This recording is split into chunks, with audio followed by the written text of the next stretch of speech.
နေတတ်မထိုင်တတ်ရင်အပူဟတ်တတ်တယ်ဘုရားရှင်ကတော့နေနီးထိုင်နီးတွေပေးတယ်နှလုံးသွင်းနီးတွေပေးတယ်လူတွေတခါတလေကြဘာကြောင့်အပူတွေများနေတာလဲဆိုတော့သူနှလုံးမသွင်းတတ်တာကိုနဲ့မဆိုင်တဲ့ကိစ္စတွေကိုလည်း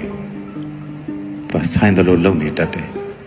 ခေါင်းထဲမှာအမိုက်တွေထည့်ထားတဲ့သူတွေအဓိကကိုကိစ္စကကိုသီလအနှစ်ရမှာလားတမာတိအနှစ်ရမှာလားပညာအနှစ်ရမှာလားကိုကုသိုလ်ရမှာလားဒါဆိုအရေးကြီးတယ်ကိုပညာရမှာလားကိုစီးပွားဖြစ်မှာလားဒါဆိုအရေးကြီးတယ်အဲ့ဒီကိစ္စတွေကောင်းတဲ့ထည့်ရမှာအခုကထမင်းမဖြစ်သောကိစ္စဟင်းမဖြစ်သောကိစ္စဘဝအတွက်ဥဒ္ဒချက်တဲ့တဲ့ဝင်မဖြစ်သောကိစ္စတွေကောင်းတဲ့ထည့်ထားတယ်ခေါင်းထဲကိုအမိုက်တွေထည့်ထားတဲ့သူတွေလို့ခေါ်တယ်ဘယ်လိုမျိုးလဲဆိုတော့လူတစ်ယောက်ကသူ့ဘဝလမ်းကိုဟိုဘက်လမ်းနေသွားတယ်ကိုကဒီဘက်လမ်းကနေကိုဘဝလမ်းကိုရှောက်ကိုလမ်းကိုရှောက်ရင်အေးအေးဆေးဆေးပဲဟိုဘက်ကသူ့လမ်းသူရှောက်နေတဲ့သူကိုဒါသူဥပိ္ပခာမပြုတ်နိုင်ဘူးသူကဘယ်လိုသွားတာပါသူငါသွားတယ်လို့သွားတာမဟုတ်ပါဘူးသူ့ရဲ့လှုပ်ရှားမှုကဘယ်ဟာတွေကညံ့နေတာပါသူလမ်းမှာချော်လဲချော်လဲတာကဘာကြောင့်ချော်လဲတာပါလဲမှာပေါ့လဲအောင်နေတာကိုပြန်ထပြန်တော့လဲခေါင်းမာလိုက်တာထနိုင်ပြန်ပြီလား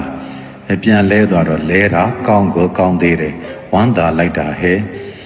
ပြန်ထလာပြန်တော့ထလာပြန်ပြီလားကံကောင်းလို့ထနိုင်တာပါပြန်လဲသွားပြန်ရောမှတ်လောက်သားလောက်ရှိတာပေါ့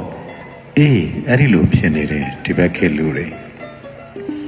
ဟိုဘက်မှာသူလန်းသူသွားနေတာတခြားစီကိုနဲ့တလန်းစီကိုနဲ့နယ်လည်းမတူဘူးဘဝလည်းမတူဘူးအနာဂတ်လည်းမတူဘူးပတ်ဝန်းကျင်လည်းမတူဘူးစားတဲ့ထမင်းလည်းမတူဘူးအမိုက်တွေခေါင်းထဲကိုတအားထဲတာပဲအကုသိုလ်တွေတအားများနေအေးမနေတတ်ဘူးအဲ့တော့ကိုယ့်အတွက်ထမင်းဖြစ်မှာလားကိုယ့်အတွက်ဟင်းဖြစ်မှာလားကိုယ့်ဘဝအတွက်ဥဒ္ဒချက်တဲ့တွင်ဖြစ်သလားကိုယ့်အတွက်သီလသမာဓိပညာအနှစ်ရစေမဲ့ကိစ္စလားအဲ့ဒါပဲခေါင်းထဲထဲ